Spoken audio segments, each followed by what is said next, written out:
pessoal, tudo bem? Dando continuidade aos nossos estudos de elétrica, hoje nós vamos falar de equilíbrio eletrostático. Vamos iniciar a frente A do nosso livro 2A. Vamos lá?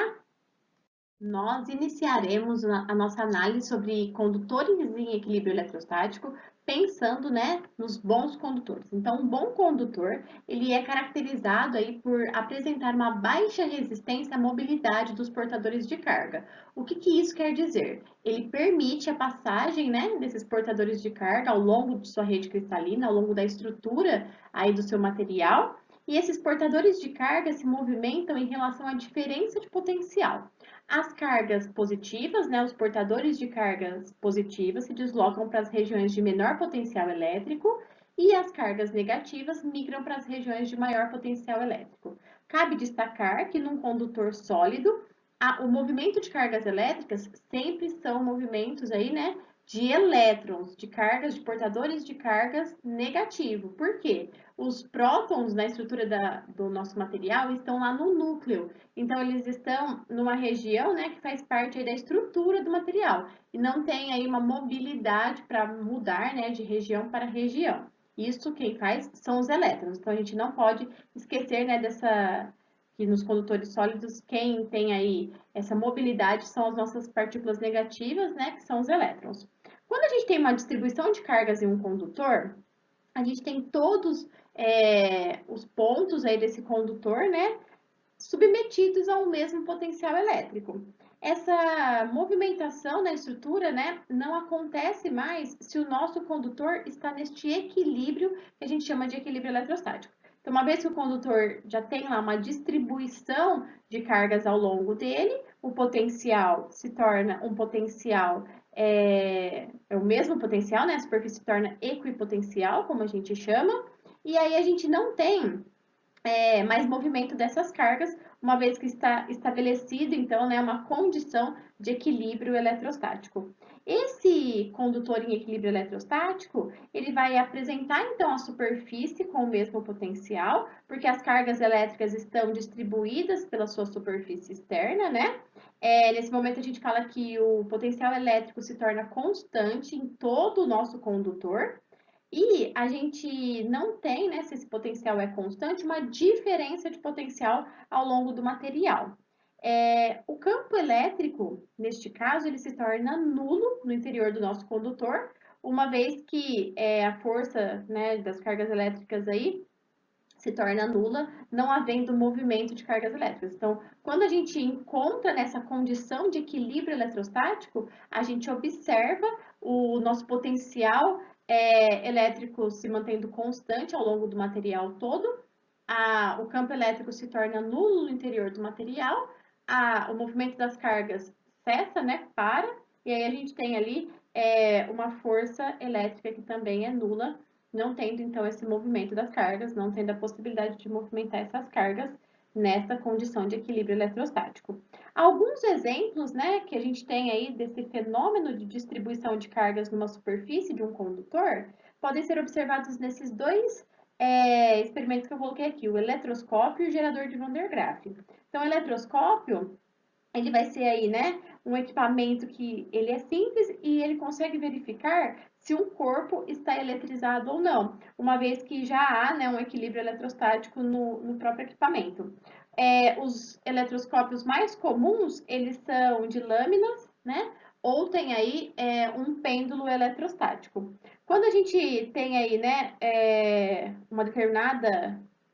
um determinado material onde a gente vai verificar se o corpo está eletrizado ou não, a gente pode aproximar então esse eletroscópio e a movimentação do pêndulo ou das suas lâminas vai indicar, né, a presença de cargas no material que nós estamos testando. O Van der Graaf, ele funciona aí, né, é aquele experimento que a gente adora lá das feiras de ciências, que a gente coloca a mão no equipamento, né? E aí o Van der Graaf ele ajuda as cargas elétricas que estão na sua superfície, né? Uma vez que ele está carregado, a se distribuírem, né?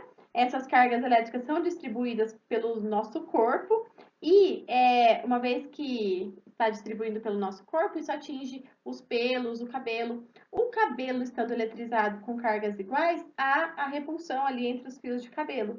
E aí a gente vê o afastamento, então, dos fios por conta dessa repulsão e por conta, né, desse equipamento estar, então, distribuindo a carga a fim de querer atingir um equilíbrio eletrostático. Então, aqui nós temos a simulação do Van der Graaf. É um experimento bastante interessante que vai falar um pouquinho, né, dessa questão de distribuição de cargas a fim de se estabelecer um equilíbrio eletrostático, né, entre dois corpos aí. Então, a gente tem que os condutores, eles tentam, né, distribuir essa carga a fim de atingir, né, o mesmo potencial. E quando a gente toca aí a cúpula do Van der Graaf, acontece, então, essa distribuição da carga pelo nosso corpo. E aí as cargas elétricas iguais no cabelo vão se repelir e causa esse efeito que nós estamos vendo aí, que é bem bacana. A gente pode tomar choque com o Van der Graaf? A gente tem, né, que primeiro tomar cuidado, né, tirar as mãos juntas aí para não ter uma passagem de cargas, né, de maneira desigual para o nosso corpo, evitar tocar as pessoas e aí a gente vai tocar uma região onde a gente vai descarregar essas cargas, né? Geralmente a gente toca aí um fio ou uma parte do equipamento que é isolante para descarregar essas cargas elétricas e não efetuar choques, mas se a gente não fizer isso e encostar em algumas pessoas, a gente pode dar pequenos choquezinhos por conta da diferença de carga elétrica. Nós vamos analisar o cálculo de potencial elétrico em um condutor esférico. Nós já vimos anteriormente, né, que o potencial elétrico ele é a quantidade de energia potencial elétrica por unidade de carga e tem essa expressão, a constante elétrica do meio, a carga, né, geradora aí, e a distância que nós estamos dessa carga. Quando nós observamos um condutor esférico, as dimensões deste condutor não são desprezíveis. Então, a gente precisa pensar no cálculo de potencial elétrico dentro deste condutor esférico, né, internamente a essa esfera, na sua superfície e externamente. Quando a gente pensa na superfície, né, nós temos aí o potencial dado pela expressão que nós já conhecemos aqui. E se a gente pensar que é na superfície, a gente vai considerar aí essa distância como raio dessa esfera. Então, na superfície, nós utilizamos aí o raio da esfera.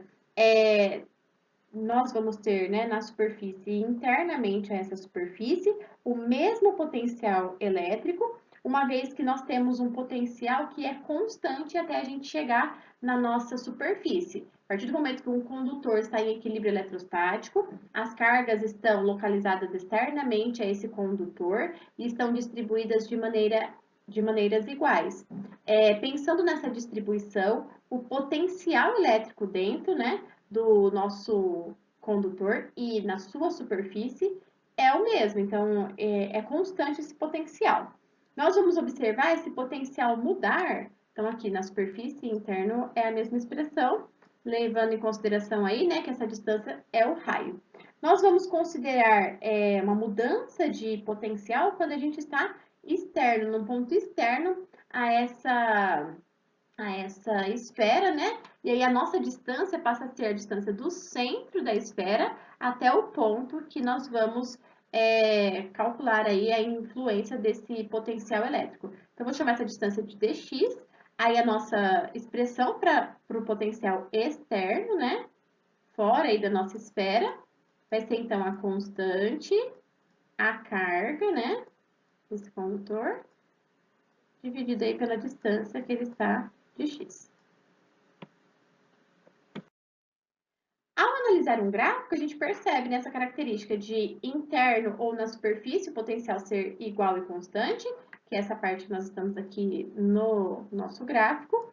E ao sair aí, né, do nosso condutor, a gente entende que quanto mais distante nós estamos dessa esfera que está carregada, né, que considerada aí nossa carga, né, nossa fonte de carga, esse potencial vai diminuindo por conta dessa distância, né? Esse gráfico que nós estamos analisando é para uma esfera carregada positivamente. Quando a gente analisa o centro da esfera, é como se a carga estivesse localizada ali naquela região, uma vez que a distribuição de carga é igual na superfície. Então, a gente sente a carga, né, naquela região interna e na superfície, como a mesma carga. Ao se afastar, essa esfera que é carregada positivamente, está interferindo nos pontos ao seu redor, né? E aí, essa interferência, enquanto potencial elétrico, vai depender da distância. E quanto maior a distância, menor o potencial, porque é inversamente proporcional. Para as cargas negativas, tem só uma modificação por conta do valor do potencial, né?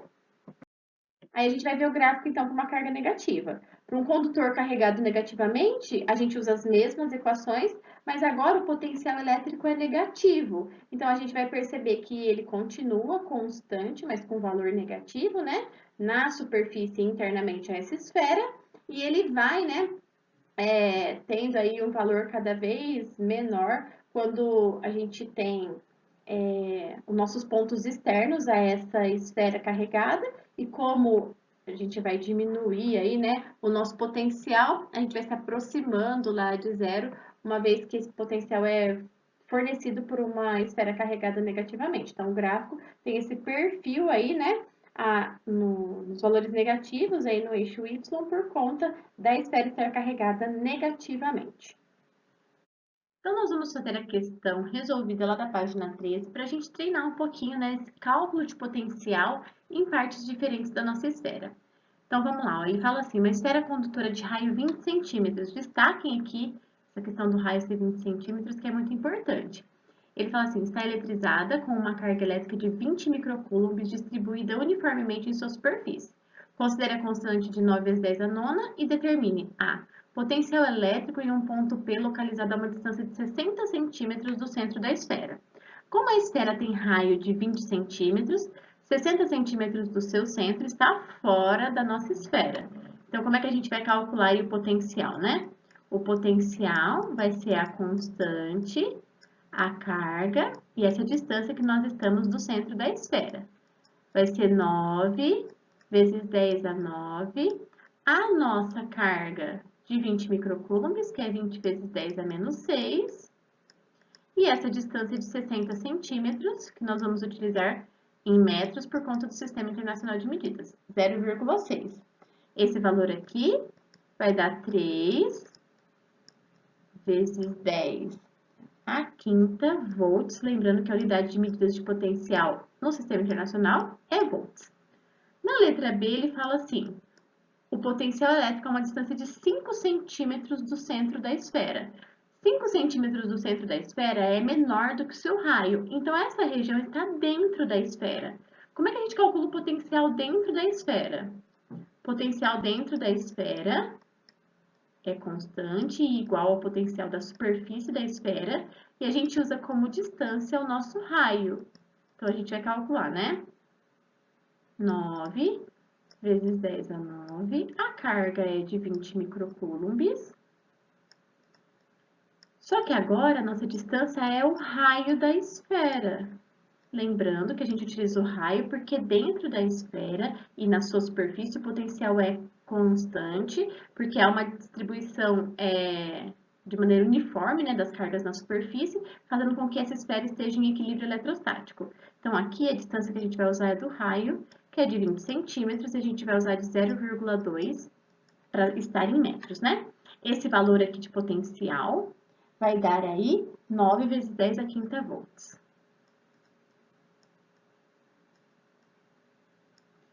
E na letra C, ele fala assim, a diferença de potencial elétrico entre a superfície do condutor e o ponto P, distante 60 centímetros do centro da esfera.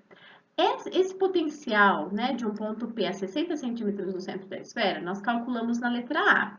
O potencial da superfície é igual de dentro, né, da esfera, então está calculado na letra B.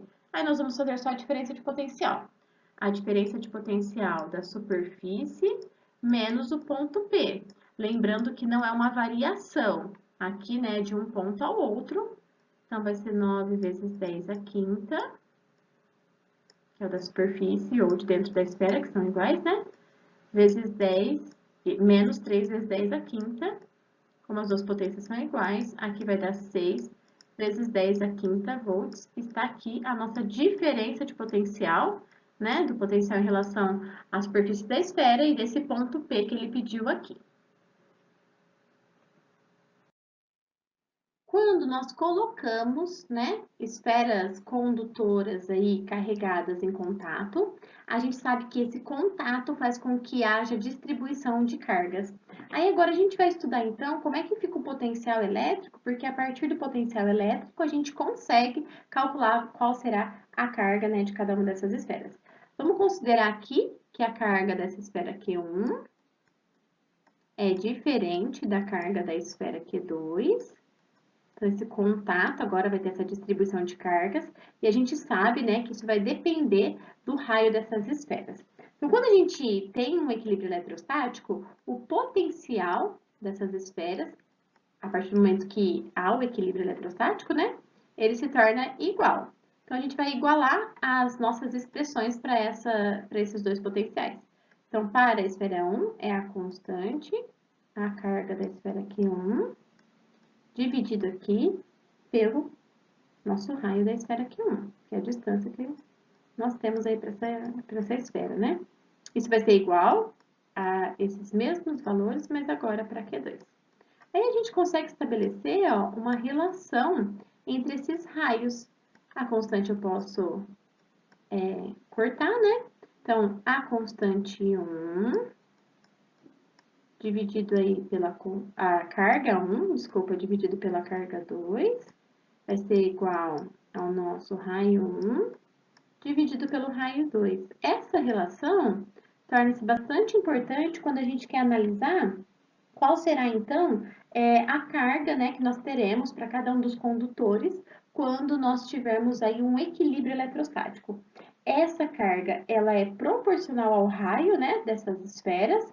Então, essa distribuição não é uma distribuição igual quando eles têm raios diferentes, né? Proporcional a esse raio, só vai ser igual se o raio também for igual. E a gente tem que considerar a conservação de carga. Então, a carga que a gente tinha no início, após o equilíbrio eletrostático, permanece essa carga, mas agora distribuída de formas distintas entre as nossas duas esferas, pelo raio delas serem diferentes. Nós vamos fazer um exemplo para treinar um pouquinho essa ideia.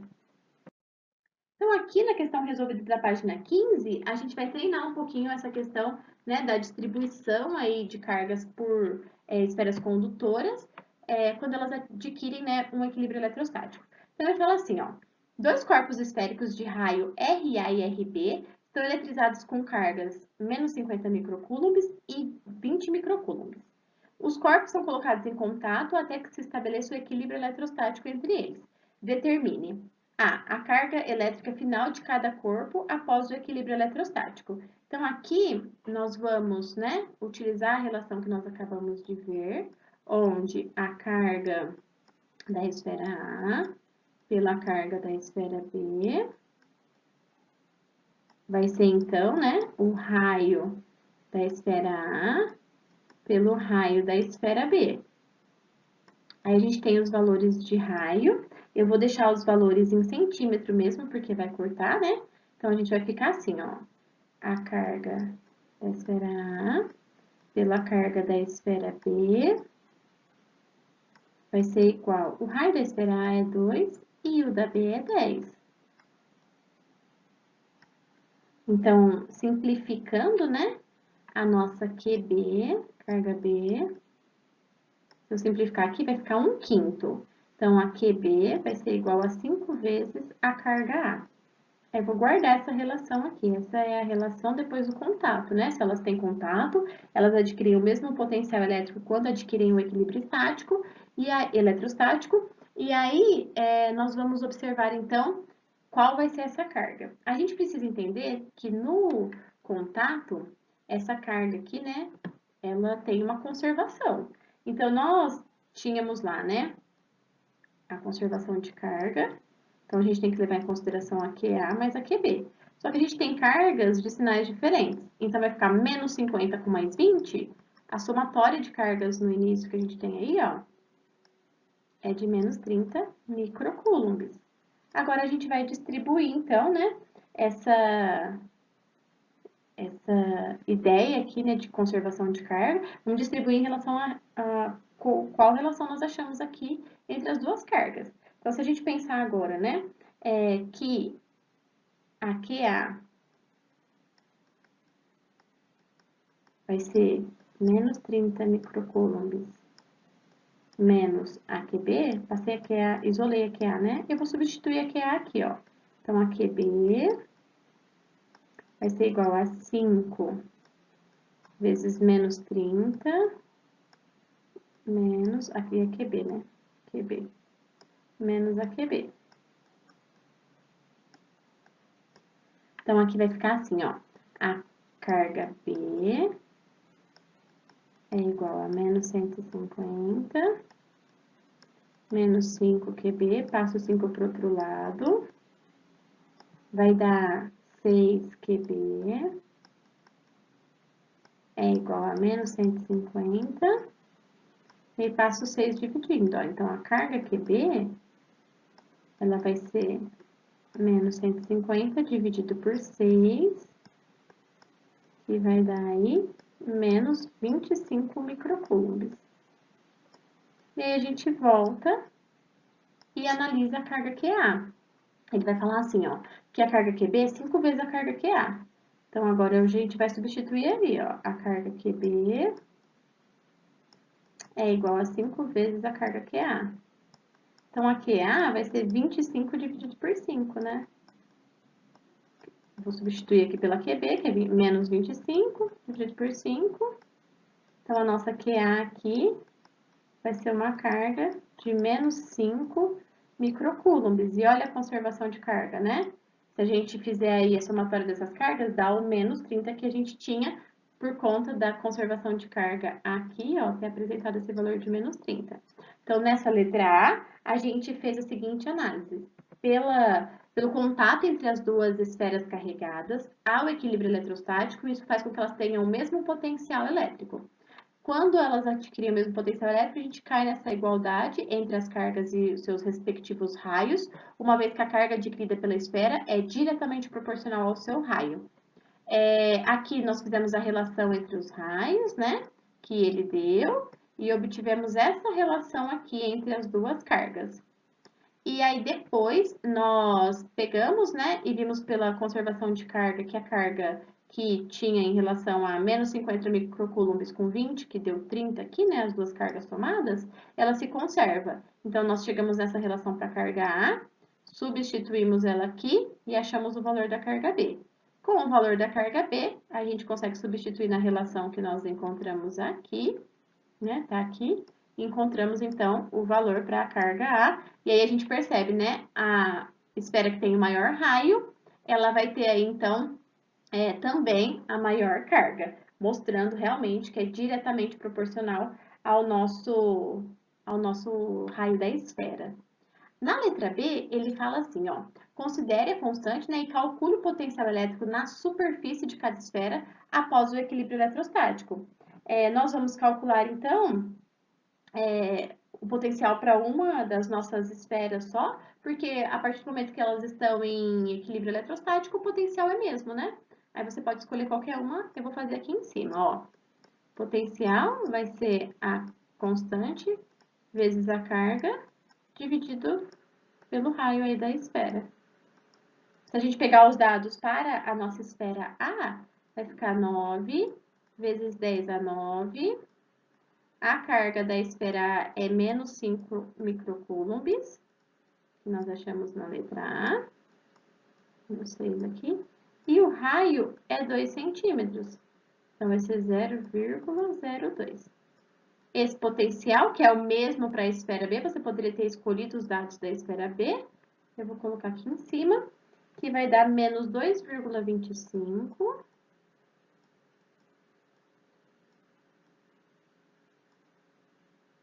vezes 10 a 6 volts. Vou colocar aqui embaixo, né? Os 10 a sexta, mas eu vou colocar o resultado bonitinho aqui, ó. Vai dar menos 2,25 vezes 10 a sexta volts.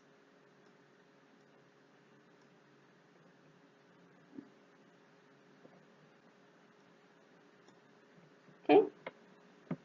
Nós vamos ver, né, como é que acontece o aterramento elétrico. Nós temos aí, né, que o planeta Terra é um grande condutor elétrico, né? Ele tem aí um raio que é praticamente infinito, então essa distância que nós temos aí em relação aos objetos que estão na superfície faz com que a gente possa considerar essa carga elétrica do nosso planeta Terra como praticamente nula, né? Então ele vai ter um potencial nulo em relação, né, ao tamanho do seu raio, como se a gente tivesse uma distância infinita em relação à fonte dessa carga aí, que é o centro dessa esfera, né? Quando a gente pensa aí, né, nos condutores, ao ligar um condutor na Terra, esse condutor pode atingir aí um equilíbrio eletrostático, ficando também praticamente nulo. Esse é o princípio, né, do que a gente chama aí de conexão elétrica, né, por fio terra. Então, a gente tem uma das partes, né, da nossa conexão elétrica, um dos plugs e uma parte da tomada, né, que estão ligados aí diretamente, né, na terra e vai fazer esse aterramento, né, como forma de dispersar essas cargas elétricas que podem estar em excesso numa região que tem potencial nulo, que é a Terra.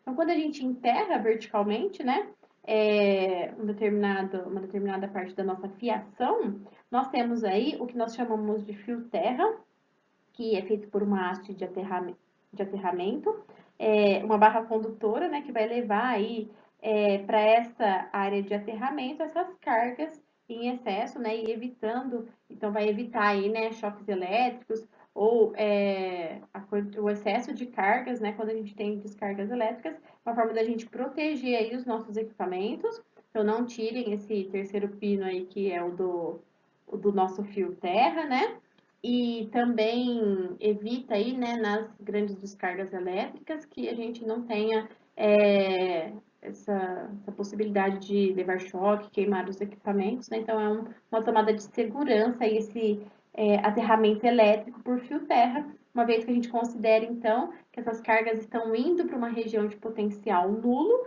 que é a Terra, e elas vão atingir nesse equilíbrio eletrostático, né? Deixando ali o material, né, praticamente neutro. E por fim, nós vamos ver o efeito de blindagem eletrostática. Quando nós estamos, né, numa região onde tem uma tempestade aí com raios, a gente se protege dentro do carro, por quê? Né? Será que é por conta dos pneus que são de borracha e vão isolar, né, as descargas elétricas? Nada disso. A gente consegue se proteger dentro de um carro, dentro de um avião que recebeu aí um raio, né? Ou dentro de outras regiões onde tem material condutor na sua parte externa, né? Por conta desse efeito de blindagem eletrostática. O que acontece? Nós já vimos, né? Que os condutores metálicos aí principalmente, né? Eles têm uma distribuição de cargas na sua superfície que pode levar a um equilíbrio eletrostático. Quando acontece esse equilíbrio eletrostático, o potencial interno, né, e na superfície são constantes, então não tem diferença de potencial.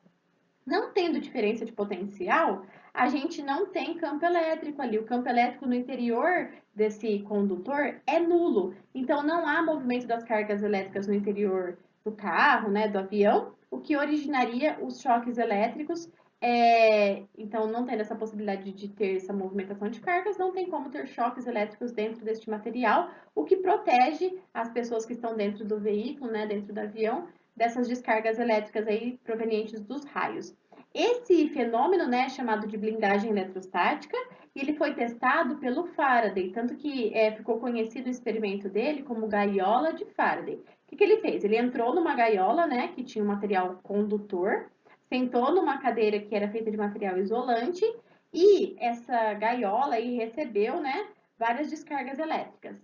Como ele já estava esperando, né, porque ele propôs esse efeito de blindagem, nada aconteceu com ele dentro da gaiola, né, e ele conseguiu provar o que ele estava falando ali sobre essa questão da blindagem eletrostática, que quando a gente tem um material condutor, né, esse material distribui as cargas elétricas na sua superfície de maneira igual, gerando um efeito de blindagem no seu interior. É muito interessante que a gente observa isso no nosso dia a dia, né? Principalmente em situações onde há incidência de raios, né, numa tempestade, então é seguro ficar dentro do carro. Pessoal, na aula de hoje nós falamos sobre equilíbrio eletrostático nos condutores. Os conceitos desta aula estão lá nas páginas de 11 a 18 do livro 2A, frente A. Começamos a frente A do livro 2. E eu vou deixar os exercícios de 1 a 8 das páginas 19 e 20 para vocês pensarem com carinho, resolverem a tarefa e a gente corrige na próxima aula. Bons estudos, até a próxima. Eu espero que vocês floresçam muito onde vocês estiverem. Eu estou morrendo de saudades. Um beijo, se cuidem e até a próxima.